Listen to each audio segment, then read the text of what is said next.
What is going on, everybody? Brad here, and I am in the lair. It's Thursday, which means it's time for another love lesson. If you're just joining this series on our social media, basically every Thursday, we just open up the Bible real quick. We do a real brief study on the topic of this word, love. Now, in the English word language, that's one word that has a multitude of meanings. But in Greek and Hebrew, they have a multitude of words that mean every different specific type of love. For our time each week, we're really focusing on one type of love, and that's this Greek word, agape. Agape means unconditional love, or love in action, or love that is undeserved. And today, we're going to learn a love lesson about agape that actually doesn't start in the New Testament. It actually starts way back in the Old Testament. You see, when you go back to the Old Testament, there's a book of the Bible called Deuteronomy. And the book of Deuteronomy is a prayer called the Shema. Now, the Shema is a huge deal to Hebrew people, even to this day. And here's what you need to know about the Shema. A couple things. One is, first, the letter Shem. The letter Shem in Hebrew, it kind of looks like the letter W in English, kind of. It's 3 points that kind of come down to like a kind of a center resting spot. And the Shem is where they get their SH sound. But the Shem in the Hebrew actually kind of symbolizes the Trinity, that they have these 3 points that kind of come to one. And so the Shema is this prayer that's about the oneness of God. In fact, in the Hebrew, it goes like this: Shema Israel Adonai Eloheinu Adonai Echad. Can I say this? I took Hebrew in college for 5 semesters. And after passing 4 of those semesters, I can assure you that Hebrew is a language that does not come easy to me. In fact, that sentence is the only sentence I can say in Hebrew. Shema Israel Adonai Eloheinu Adonai Echad.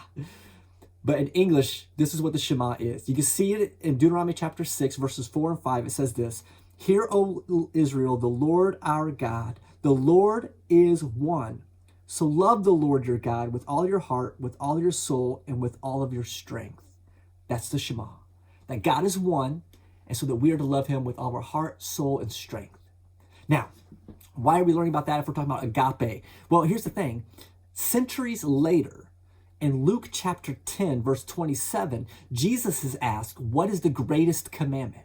And Jesus' response to what is the greatest commandment is essentially one word: agape.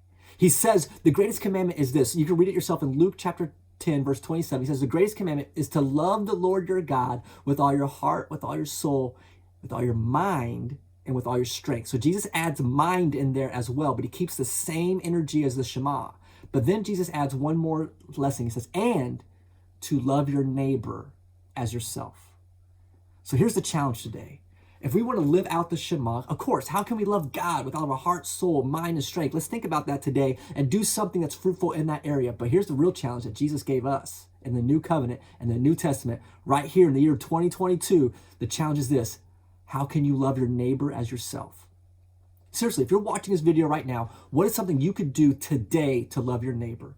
If you're at work, maybe you need to brainstorm some ways that you could show your neighbor love tonight. If you're at home, maybe you need to think about, maybe I can make something and take it over to my neighbor, or maybe I could take their trash cans in or shovel their driveway if you live in Michigan and show them love in that way. Or maybe I could just learn my neighbor's name and start praying for them by name.